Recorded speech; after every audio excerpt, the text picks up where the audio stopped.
Like, what's the first thing? Like, you give that example of by 22, I had $10 million liquid, semi-liquid, whatever. Liquid for sure. And yet, I didn't own a car.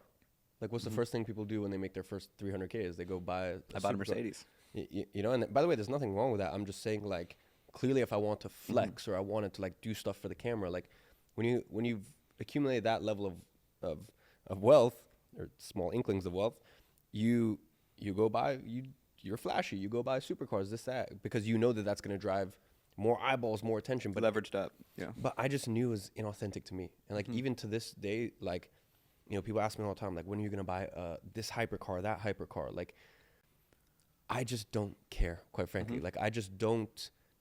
It would just be inauthentic to me. Like, I don't know. Maybe at one point I'm just like, maybe it is authentic to me and I get more into it. But, like, I don't know. I just like what I like. And I think people feel that. Yeah. Was there a book that's the coolest thing to me is you read Reality Transurfing when you were a teenager. Yeah. And I read that book 3 years ago. And ever since then, I'm like, that is the single-handed most important book I've ever read. And everything I read in that book, I immediately put into practice.